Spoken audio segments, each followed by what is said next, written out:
Buenos días, hermanos, que el Señor les bendiga, amén. Damos gracias a Dios por este nuevo día, día domingo, en el cual nos podemos reunir y con todos los beneficios que esto conlleva, amén. Vamos a compartir la palabra del Señor. Usted sabe ya dónde estamos, así que busque ahí la epístola a Tito, la epístola del apóstol Pablo a Tito. Vamos a estar compartiendo los primeros 4 versículos. Es lo que suele denominarse en todas las epístolas salutación, ¿cierto? El saludo inicial.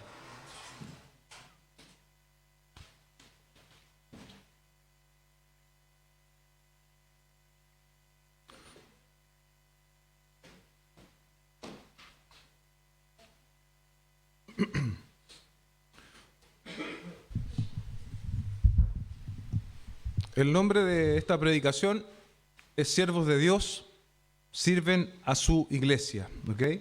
Siervos de Dios sirven a su iglesia. Vamos a dar lectura en el nombre del Señor. Como les dije antes, Tito, capítulo 1, versos 1 al 4. Lo hacemos en el nombre del Señor. Pablo, siervo de Dios y apóstol de Jesucristo, conforme a la fe de los escogidos de Dios y al pleno conocimiento de la verdad que es según la piedad, con la esperanza de vida eterna, la cual Dios, que no miente, prometió desde los tiempos eternos, y a su debido tiempo manifestó su palabra por la predicación que me fue confiada, conforme al mandamiento de Dios, nuestro Salvador. A Tito, verdadero hijo en la común fe, gracia y paz de parte de Dios, el Padre, y de Cristo Jesús, nuestro Salvador. Señor, hemos leído tu palabra. Dirígenos tú, Señor, a través de este texto. Permítenos encontrar aquí el alimento que nuestra alma necesita, Señor. Para muchos una salutación es algo con escaso contenido, pero creemos, Señor, que cada palabra, cada frase de la Escritura tiene algo que decirnos, algo que enseñarnos. Te pido tú guíes al predicador, en este caso a mí, y también a la congregación, para que pueda abrir sus oídos a lo que tú quieres decirnos esta mañana. Te lo pido en el nombre de nuestro Señor Jesucristo. Amén y amén. Debido a que Pablo había pasado mucho menos tiempo en la fundación y establecimiento de iglesias en la isla de Creta, que había pasado, por ejemplo, en el caso de Éfeso, donde estaba Timoteo como pastor, era importante en particular que los creyentes en las iglesias cretenses entendieran que Tito no estaba operando por su propia cuenta, sino que ministraba con la autoridad designada de Pablo. Tito era el delegado, emisario o embajador directo del apóstol, enviado a Creta para fortalecer las iglesias con el propósito de hacer evangelismo efectivo en aquella cultura pagana. Por lo tanto, cualquier persona que atacara la autoridad y la enseñanza de Tito estaba atacando la autoridad y la enseñanza de Pablo mismo, las cuales había recibido por delegación divina. Vamos a dividir este texto en 3, amén, en 3 apartados. Y el primero de ellos, directamente, el servicio de un apóstol, así le he denominado, el servicio de un apóstol. Pablo, como entre sus muchas epístolas, o varias de las epístolas inspiradas, se presenta como siervo. La particularidad que leemos en el texto es que dice siervo de Dios. Si usted revisa, por ejemplo, Romanos, va a encontrar que dice siervo de Cristo. Pero aquí hay una particularidad que no ocurre en las otras salutaciones. Usa Dios en lugar de Jesucristo, de Cristo. Posiblemente exhibiendo su credencial frente a los grupos judíos que, como decíamos la semana pasada, estaban ahí en Creta. Y de paso, establecía una especie de continuidad entre quienes habían sido emisarios del Antiguo Testamento, por ejemplo, Moisés, quien era siervo de Dios también, y él mismo. O sea, Pablo se estaba poniendo en un mismo nivel de autoridad al decir que era siervo de Dios. Amén. En un sentido, en el sentido de la palabra original, siervo, era literalmente un esclavo, iglesia. Una definición dice, ser siervo es ser propiedad de alguien y tener la voluntad supeditada a la del amo y señor. La sujeción podría haber sido un problema en la iglesia en Creta. ¿Cómo lo sabemos? Por ejemplo, en 3.1 dice, recuérdales que estén sujetos a los gobernantes, a las autoridades, que sean obedientes, que estén preparados para toda buena obra. Y estará usted de acuerdo conmigo que un pecado común, incluso hasta nuestros días, es el de la rebeldía. La rebeldía hoy incluso es aplaudida y celebrada por muchos. ¿Recuerda usted hace algunos años cuando empezó el estallido social? Un acto de rebeldía desató un caos sin precedentes para nuestro país. Para muchos la rebeldía es un gran acto. Sin embargo, a la luz de la Escritura, Dios nos llama a la sujeción. De hecho, el siervo rinde sus derechos. Y vamos a estar viendo cuando lleguemos al 3.1, ¿no? Porque cuáles son los alcances de dicha sujeción a las autoridades. Hay mucho que decir, la Biblia tiene mucho que decirnos en ese tópico, en ese contexto. No es que vamos a obedecer todo lo que la autoridad diga de forma ciega, sino que hay ciertos parámetros que la misma Escritura nos va a ofrecer en su momento. Ahora bien, ¿dónde no deberíamos nosotros tener problemas, iglesia, para sujetarnos? Por cierto, a Dios. Todos debiésemos tener la voluntad presta de sujetarnos a Dios. Y una buena pregunta para todos nosotros esta mañana es cómo nosotros nos percibimos en nuestra relación con Dios. ¿Usted se percibe como siervo? ¿O usted se percibe como un amigo cercano de una confianza extrema? Recuerdo unas clases que estudié hace muchos años de un pastor colombiano y él decía, muchos perciben a Dios como su pana, como ese prácticamente que tú lo tienes allí, puedes decirle cualquier cosa de cualquier forma. Sin embargo, la Escritura nos muestra otra cosa. Pero alguien podría tener en su mente en este preciso momento las palabras del apóstol Juan. ¿Las recuerda? A lo mejor no tiene el texto propiamente tal, pero se las recuerdo yo. Juan 15:15 dice, y yo no los llamo siervos, porque el siervo no sabe lo que hace su Señor, pero les he llamado amigos. ¿Ve, pastor? Usted está equivocado.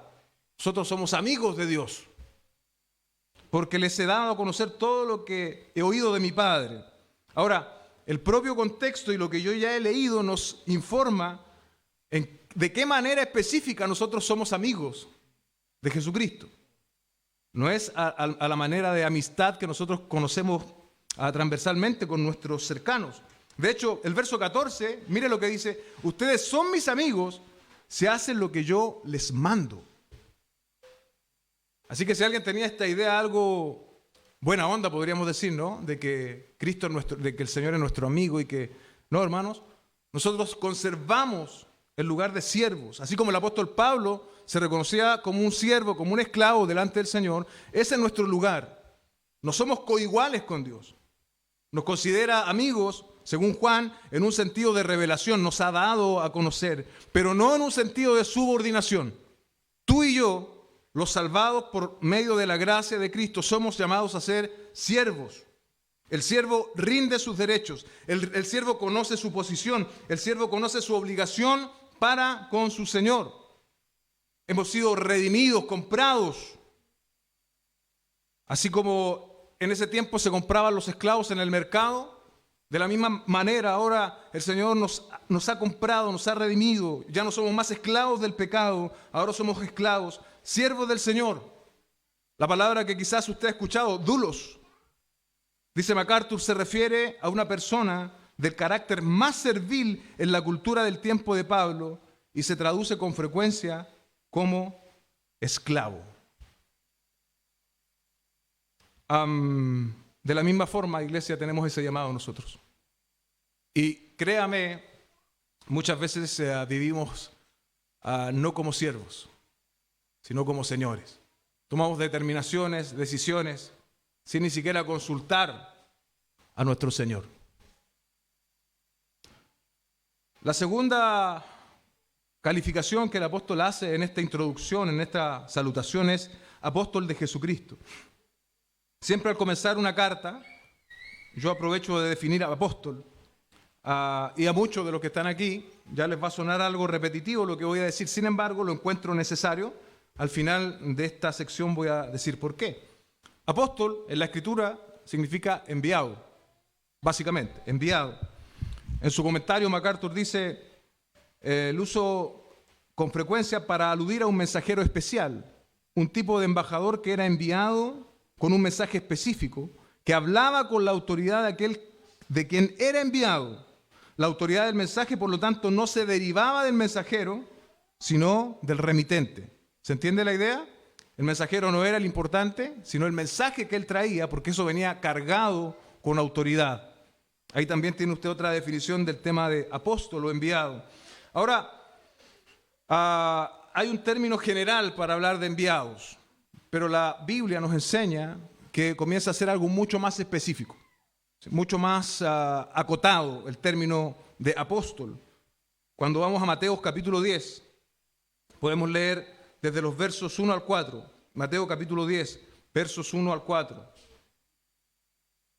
Esto es el llamamiento, ¿cierto?, de los apóstoles precisamente. Dice, llamando a sus 12 discípulos, Jesús les dio poder sobre los espíritus inmundos para expulsarlos y sanar toda enfermedad y dolencia. Escuche bien lo que sigue. Los nombres de los 12 apóstoles son estos. Primero Simón, llamado Pedro, Andrés su hermano y Jacobo, el hijo de Zebedeo, y Juan su hermano, Felipe y Bartolomé, Tomás y Mateo, el recaudador de impuestos, Jacobo, el hijo de Alfeo y Tadeo, Simón el cananita y Judas Iscariote, el que también lo entregó. Ahí usted tiene 12 personas que fueron llamadas de forma específica, utilizando esta misma palabra de enviado por el Señor Jesucristo. Empieza, por lo tanto, a tomar un carácter específico en algún sentido esta palabra. Añadimos a lo que sucede en el libro de Hechos, cuando el apóstol Pedro ve necesario completar el número de 12 apóstoles frente a la deserción, traición y muerte de Judas. ¿Sí? Eso nos relata ahí en Hechos capítulo 1. Para lo que nos refiere hoy día, quiero leer en los versículos 21 y 22 de Hechos capítulo 1. Por lo tanto, es necesario, escuche bien, de que los hombres que nos han acompañado todo el tiempo que el Señor Jesús vivió entre nosotros, comenzando desde el bautismo de Juan hasta el día en que entre nosotros Jesús fue recibido arriba, uno sea constituido testigo con nosotros de su resurrección. Este pasaje nos deja ver las calificaciones necesarias para un apóstol. Y usted puede ver, cuando el apóstol Pedro dice, tenemos que restituir el número de 12 que constituyó el Señor. ¿Vamos a tomar a cualquier creyente fervoroso? No. Él dice, tienen que haber ciertas características específicas.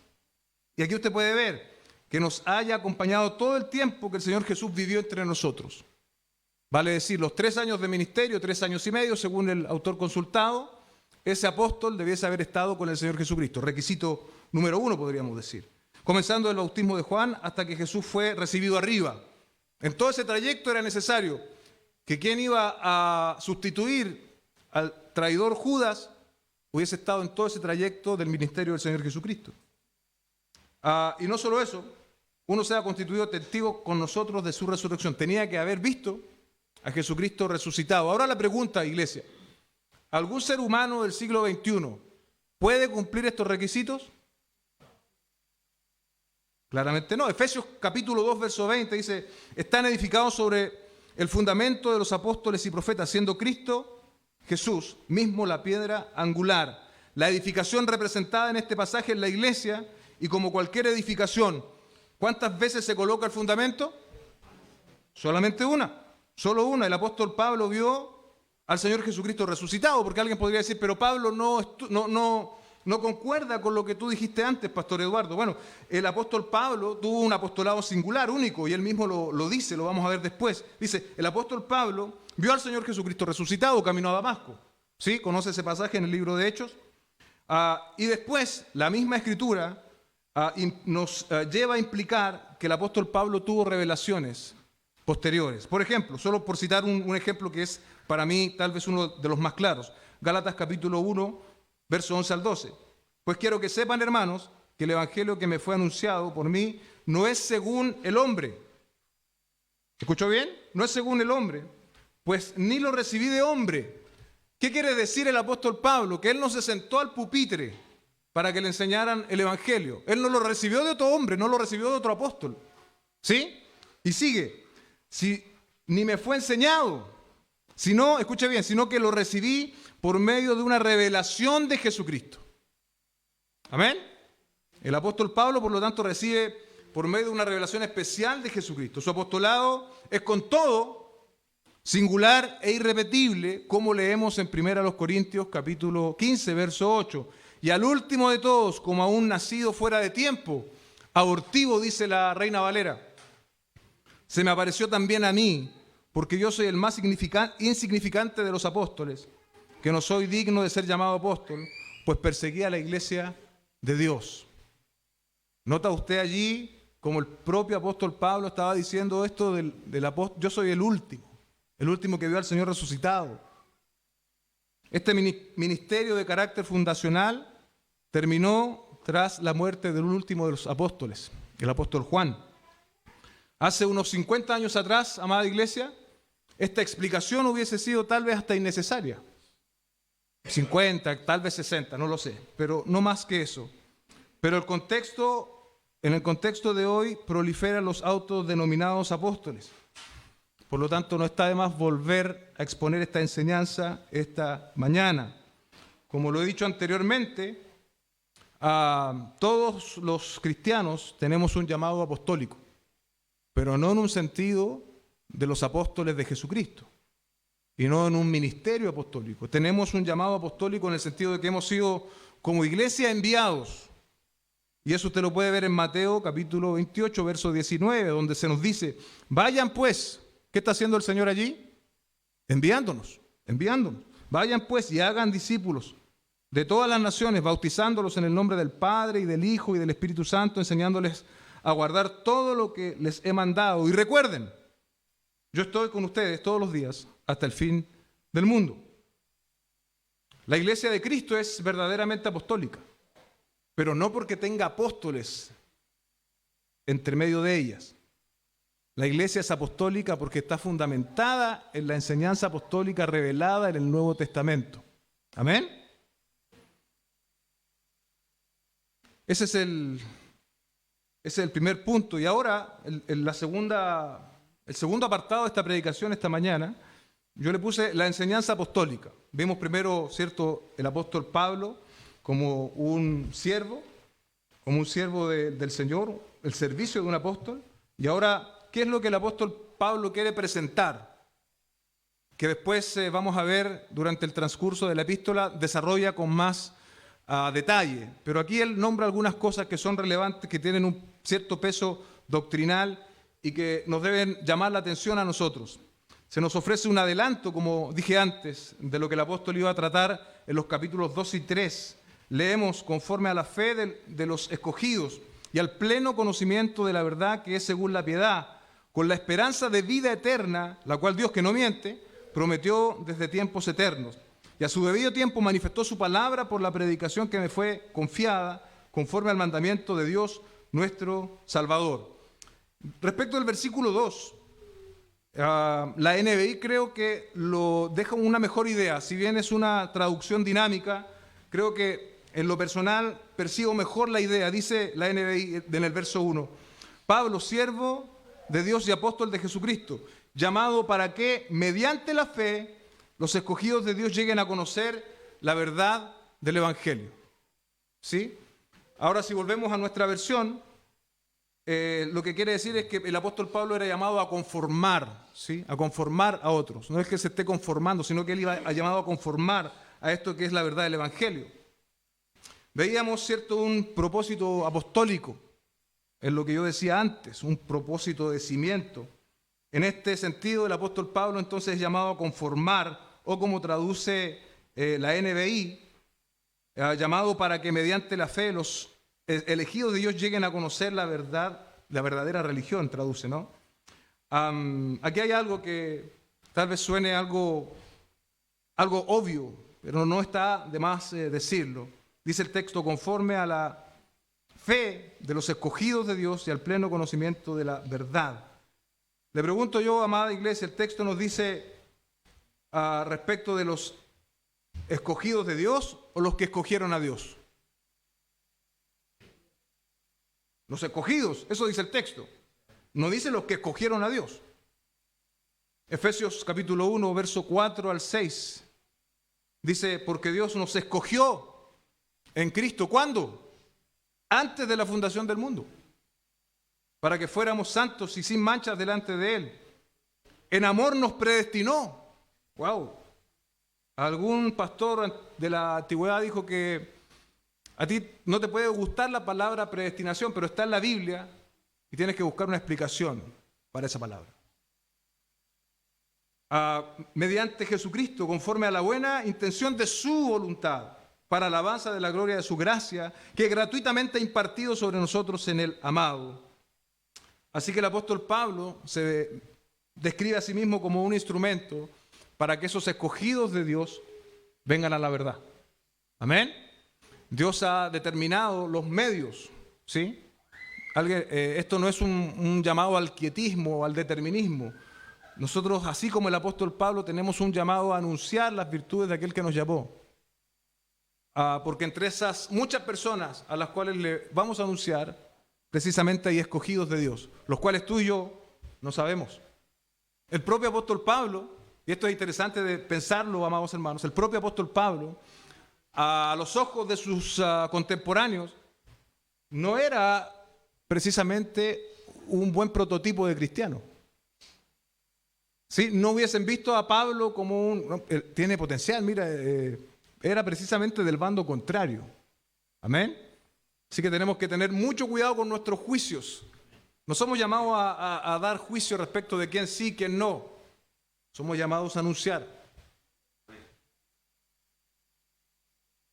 Estos tienen una fe genuina, ¿sí? Que por el contexto de la carta y los desafíos del contexto, creo que está aludiendo al contenido de la fe, a la doctrina, al evangelio mismo, ¿cierto? Se está refiriendo el apóstol Pablo, que ya eran conocidas, ¿cierto? Pablo dice, los llama escogidos y añade el pleno conocimiento de la verdad. Un comentario consultado respecto de este término, el pleno conocimiento, dice que la palabra griega, que no voy a nombrar, implica un conocimiento experimental integral. Es sinónimo, escuche bien, de verdadera conversión. Esto era lo contrario a los falsos maestros, cuyo énfasis estaba puesto en el conocimiento secreto, que no guardaba ninguna relación con la vida en santidad. Este pleno conocimiento es según la piedad, nos dice el texto. El término piedad es clave en las epístolas pastorales. De hecho, en Primera de Timoteo aparece 10 veces. Y al hacer un estudio de las 10 veces que aparece, se aprecian diferentes facetas del concepto, pero el que está siendo subrayado y expuesto aquí tiene que ver con la conducta santa del cristiano y es inalienable, no se puede despegar la conducta correcta, la doctrina correcta de la conducta correcta. Amén, hermanos. Somos entonces escogidos por Dios, poseemos la verdad del Evangelio que necesariamente se expresa en frutos de santidad. Amén. En una sociedad como la que vivimos hoy, una sociedad posmoderna, esa sociedad posmoderna tiene ciertas características. Una de ellas es que no aceptan las verdades absolutas. De hecho, el pensamiento posmoderno nos dice que tú tienes una verdad, está bien. Si está bien para ti, está bien. Tú tienes otra verdad, está bien para ti. Todas las verdades funcionan, todas las verdades son válidas en el pensamiento posmoderno. Sin embargo, la verdad del Evangelio no es inclusiva. La verdad del Evangelio es exclusiva. Si no estás en Cristo, si no has venido en arrepentimiento y fe, si no has oído el mensaje del Evangelio y has venido a Él en arrepentimiento y fe, tienes un destino eterno de condenación. Y ese tipo de declaraciones y pensamientos en la sociedad en la cual vivimos hoy, hermanos, es insultante, es incómoda. Cuando nosotros nos ponemos a hablar en términos absolutos, la gente se ofende. Sin embargo, el propio apóstol Pablo entendía que él debía hablar conforme a la verdad, así como también nosotros lo debiésemos hacer hoy, sin temor a ser calificados, ¿cierto?, de intolerantes. La pregunta, ¿estás dispuesto? ¿Estás dispuesto a perder tal vez algunos contactos o amigos? ¿O quizás hasta algún trabajo? Judas 3 dice, amados, por el gran empeño que tenía en escribirles acerca de nuestra común salvación, he sentido la necesidad de escribirles exhortándolos a luchar ardientemente por la fe una vez dada para siempre, fue entregada a los santos. Algunas veces oímos a algunos predicadores y maestros evangélicos decir que el evangelio bíblico sencillo no es relevante para el hombre moderno y necesita ser reforzado y adornado mediante diversas adaptaciones culturales para hacerlo más atractivo y aceptable. ¿Cuán presuntuoso es este pensar que un instrumento humano imperfecto, pecaminoso, puede mejorar el mensaje de Dios mismo para atraer a los hombres a Él? Cuando el mensaje del evangelio se predica con claridad a aquellos que han sido escogidos, en algún punto el Espíritu Santo les despertará y ellos van a creer y van a tener acceso del beneficio pleno de la elección, dice el comentario de John MacArthur. El segundo versículo que vemos, y seguimos en este componente doctrinal, dice, con la esperanza de vida eterna, el cual Dios que no miente, prometió desde los tiempos eternos. Estuve tratando de buscar alguna información objetiva respecto de la religión. No encontré ningún dato que me fuese lo suficientemente aceptable o creíble, porque había muchas cosas de distintos países. Pero lo cierto es que la sociedad en la cual nosotros vivimos hoy es cada día menos religiosa. Amén. Y usted puede hacer un simple censo entre quienes conoce. En general, los jóvenes que han accedido hoy a la universidad, aún habiendo sido criados en hogares cristianos, terminan abrazando posturas seculares como el agnosticismo, ¿sí? Y terminan negando la existencia de Dios. Y la cultura en general está corriendo hacia allá. El agnosticismo es como una especie de intelectualidad bien vista. No dice que eres ateo, pero dice que eres agnóstico, te da un aire de superioridad. ¿Y por qué hablo de esto? Porque la pregunta es, ¿qué esperamos al morir? ¿Qué esperan al morir? Aquellos que no creen dicen que es como apagar el interruptor y listo. ¿Qué esperamos nosotros los creyentes? Dice la promesa de la vida eterna, ¿cierto? Ahora, el texto nos dice que está arraigada en el carácter de Dios, porque Dios, en la cual Dios que no miente, prometió desde tiempos eternos. Por lo tanto, es una verdad digna de abrazar, de creer, e incluso, amados hermanos, estar en disposición de morir para alcanzarla. No de morir como un medio de salvación, sino de morir. De morir, si en determinados momentos debo morir por la causa del Evangelio, debiésemos estar dispuestos a hacerlo. Porque nos espera una mejor vida de la que estamos viviendo ahora, que es la vida eterna, una vida de comunión plena con el Señor Jesucristo. Esto es el mensaje de la Escritura desde el comienzo hasta el final. Por eso habla el apóstol que prometió desde tiempos eternos. Juan 17:3 dice, y esta es la vida eterna, que te conozcan a ti, el único Dios verdadero, y a Jesucristo, a quien has enviado. La vida eterna que Dios nos prometió a sus escogidos debe ser una motivación constante en nuestro caminar. En medio de las dificultades, hermanos, en medio de las enfermedades, en medio de los duelos, en medio de los problemas matrimoniales, en medio de la crisis económica, recuérdate a tu propia alma, si eres un escogido de Dios, que tienes vida eterna. Aún en aquellos escenarios de las cosas que tú no eres capaz de resolver, recuérdate a ti mismo que tienes vida eterna. Y no la ha prometido un ser humano, la ha prometido el Dios, ese Dios que no es capaz de mentir, no es capaz de mentir, hermanos. No puede, va en contra de su carácter, de su esencia. MacArthur otra vez dice, Pablo no está hablando de un deseo iluso, de algo que es posible pero cierto.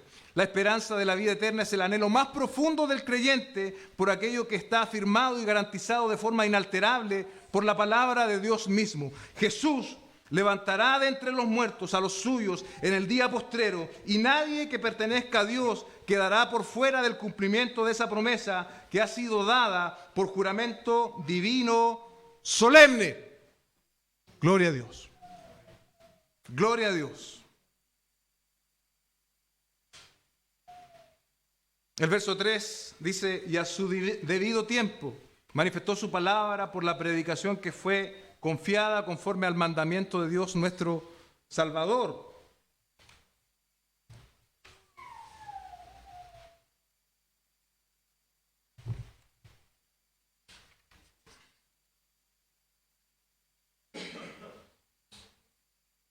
Eso quiere decir que hubo una historia de preparación para la venida de Jesús, dice Berkeley. Todo ocurre en un tiempo que Dios ha determinado, del modo que Dios ha determinado y por los medios que Dios ha determinado. Dice, manifestó su palabra por la predicación que me fue confiada. El apóstol Pablo sabía que él era un instrumento autorizado por Dios mismo, no en sus propios términos, sino bajo los términos de Dios, conforme al mandamiento de Dios nuestro Salvador. Existe un nexo aquí, iglesia, entre la palabra de Dios y la predicación. Y como ésta debe someterse siempre a lo que Dios nos ha revelado. No solo que les predicamos tenemos esta responsabilidad de fidelidad, sino todos los creyentes. Debemos darle importancia de forma innegociable a la palabra de Dios y ser emisores de lo que la palabra dice respecto del Evangelio. Porque hoy en día abundan los testimonios personales, abundan las ofertas. Hay algo que he visto siempre, hermano, y es como muchas personas no creyentes buscan, y en más de alguna oportunidad me ha pasado, te buscan para orar por alguna situación. Te buscan en su urgencia. Y no digo que Dios no utilice ese escenario. No digo que Dios no lo utiliza, Dios lo hace, soy testigo personal, mi familia es testigo personal de aquello. Pero nosotros muchas veces fallamos en querer ofrecer tratamientos a sus necesidades, a sus urgencias. Cuando una persona venga a ti, tú puedes orar por ella, pero ve también la urgencia de predicarle el mensaje del Evangelio, porque las ofertas no salvan. Que tú le digas a alguien, ven a Cristo y tu situación va a mejorar, eso no le va a salvar, le sigue dejando en el infierno. Tenemos que hablar del testimonio de Cristo. Mi testimonio, que puede ser muy espectacular, milagroso, extraordinario, tampoco salva a nadie. Es el testimonio revelado en la Escritura, es el mensaje del Evangelio el que nosotros hemos sido llamados a proclamar, ya sea detrás de un púlpito como yo lo estoy haciendo esta mañana, pero también en tu entorno, en tu trabajo, en tus estudios, donde tú te mueves. Tienes que proclamar con fidelidad. Y hay algo que he buscado cuando ha sucedido esto. Por eso se los digo. Y es buscar la oportunidad de aquellas personas que vienen con una necesidad específica. No podemos ser indolentes, ¿cierto? Tenemos que también sufrir con ellos, pero no dejar pasar la oportunidad de tirar la semilla del Evangelio, de lanzar la semilla del Evangelio. Es una responsabilidad irrenunciable. Ya habrá tiempo para los testimonios que pueden ser significativos y maravillosos, pero el testimonio personal no es el medio de transformación que Dios quiso utilizar. El que quiso utilizar es el testimonio de Cristo revelado en la Escritura. Predicar es proclamar a viva voz la palabra de Dios a los hombres. Cuando en un mensaje no se emplea la palabra de Dios, podrá llamárselo discurso, charla u homilía, pero no predicación. Un predicador debe ser como los antiguos heraldos, que no llevaban un mensaje propio sino de otro, por lo general del rey. Así un predicador fiel lleva el mensaje de su rey, el Señor de los cielos, y el predicador por mandato divino, con la investidura de la autoridad de quien le envía. Valencia y Vidal hace este comentario. Por último, y en nuestro último ítem, después de haber hablado de algunos adelantos doctrinales aquí en el punto 2, el punto 3, el servicio de un obrero de Dios. El servicio de un obrero de Dios. Y vamos al verso 4, dice a Tito, verdadero hijo en la fe, gracia y paz de parte de Dios, el Padre y de Cristo Jesús nuestro Salvador. Aquí está nuestro destinatario, que mencionábamos la semana pasada, Tito. Dice, verdadero hijo en la común fe. Posiblemente esta palabra, esta frase, hijo en la común fe, hace alusión a que fue convertido por el ministerio del apóstol Pablo. Se puede entender así. Este hombre era un griego que se uniría a Pablo durante sus 2 últimos viajes misioneros. Si bien no sale mencionado en el libro de Hechos, a través de otras cartas se puede implicar. Era el prototipo de un cristiano que no obedecía a las tradiciones judías, de las cuales la circuncisión era la más dolorosa. Una especie de supervisor que Pablo iba a dejar en la isla de Creta, pero no es la única vez que es mencionado en la Escritura, en la epístola. Fue muy apreciado por el apóstol Pablo, según a los Corintios 2, 12 al 13, Fue a Corintios representando al apóstol y regresó con noticias de mucho consuelo. 2 Corintios 7, 6 al 8, 13 al 15 y 12, 18. Fue un hombre solícito para con la iglesia del Señor. 2 Corintios 8, 6, 16 y 12, 18. Compañero y colaborador de Pablo. 2 Corintios 8, 23. Subió con él a Jerusalén. Eso se relata en Gálatas. Y la última vez que se habla de él es cuando acompañó a Pablo en Roma durante su encarcelamiento y se separó de él para ir a Dalmacia, 2 Timoteo 4, 10. Un comentario que encontré interesante respecto del servicio de un obrero de Dios, porque eso es lo que quiero que podamos ver en la Escritura, cómo Tito es un obrero de Dios y la necesidad de que nosotros también lo seamos. Compartí un mensaje hace algunas semanas en la radio y precisamente la mies es mucha y los obreros son pocos. Hemos llegado a una cantidad de seres humanos en el planeta Tierra impresionante, ahora en noviembre, y es necesario que también nosotros seamos obreros, hermanos. Mira lo que dice Berkeley respecto de Tito. Tito era el hombre para la misión difícil. Cuando el problema de Corinto estaba en lo más alto, fue a él que Pablo mandó con una de sus cartas más severas que Pablo escribiría nunca. Está claro que Tito tenía un equilibrio mental y la firmeza de carácter que le permitían encarar las situaciones difíciles. Hay dos clases de personas: los que pueden empeorar cualquier mala situación y los que pueden sacar orden del caos y paz de la pelea. A Tito se le podía mandar a donde había problemas. Tenía el don de la administración práctica. La iglesia debería dar gracias a Dios por personas a las que puede acudir cuando se necesita un trabajo práctico bien hecho. 2 Corintios 8:23 lo retrata bien. En cuanto a Tito, es mi compañero y colaborador entre ustedes. Cada vez, no sé si a usted le pasa, y creo que necesitamos una cuota de honestidad para ello, cada vez que me veo interesado en algo, las justificaciones suelen disminuir. No sé si a usted le pasa, a mí me pasa. Y aunque a veces no lo alcanzo y no lo consigo, doy mi mejor esfuerzo por alcanzarlo. Y mientras preparaba esto me acordaba, hermanos, yo hace algunos años tuve una afición por las aves. Tenía muchos pájaros exóticos.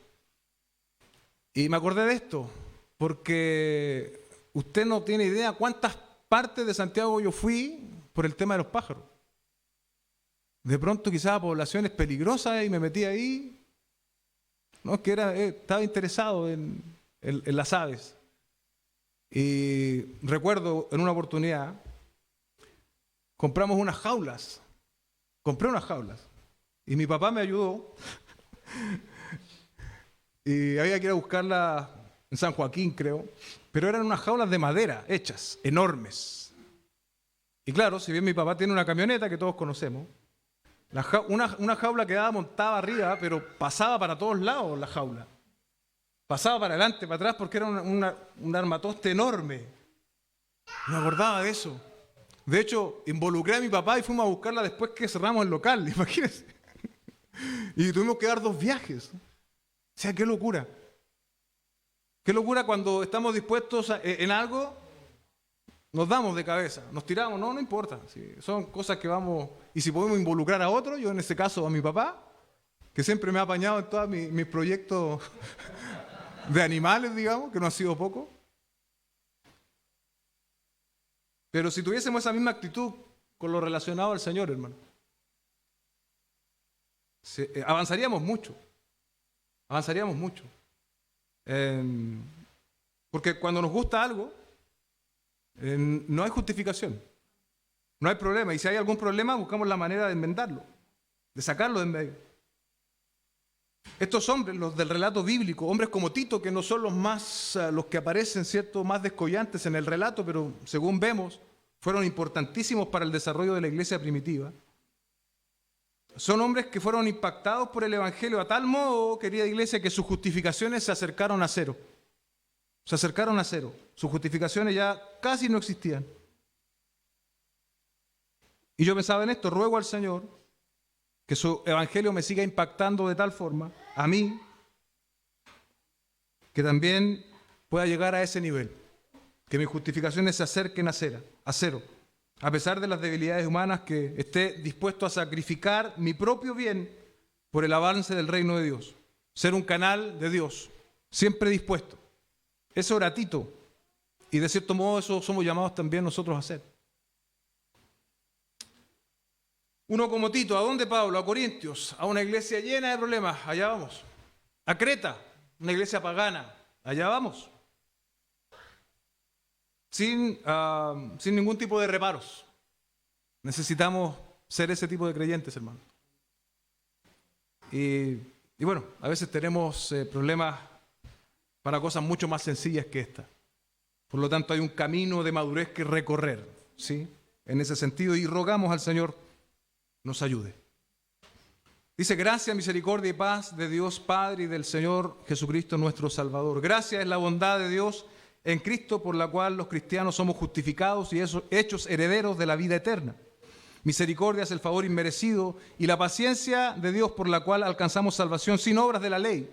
Paz es la tranquilidad del corazón para con Dios y para con la vida.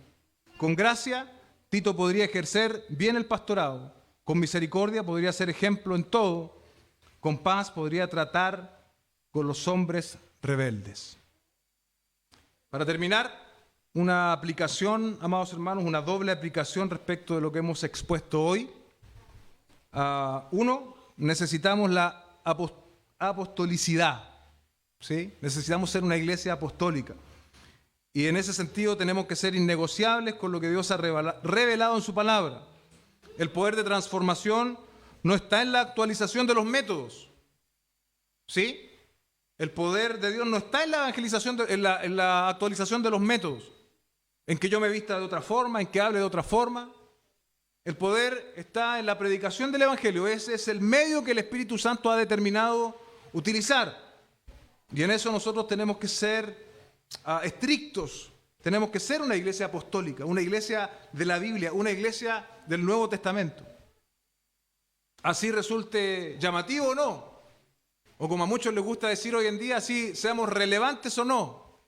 Tenemos un llamado como iglesia a ser fieles a lo que el Señor nos ha revelado. Pablo mismo diría, ¿no? No me avergüenzo del Evangelio porque es poder de Dios. Eso es una verdad hasta nuestros días. Los tiempos cambian, pero la palabra de Dios no. Y un segundo punto en la aplicación, necesitamos la disposición de Tito en cuanto a ser instrumentos en manos de Dios para beneficiar, para corregir, para ser ejemplo para otros. Amén. Oremos juntos. Buen Dios y Padre, te doy gracias esta mañana por darme el honor inmerecido de hablar de tu palabra, Señor. Te pido que la semilla que ella contiene sea la que traiga vida y fruto sobre la iglesia, Señor. Que nosotros mismos seamos tierra fértil para que tu palabra encuentre un lugar donde crecer, Señor.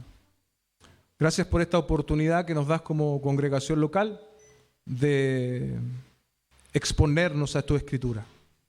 Te pido, Señor, nos sigas ayudando en lo que sigue y sigas fructificando, Señor, glorificándote en medio nuestro. Te lo pedimos en el nombre de Jesús, nuestro Señor. Amén y amén.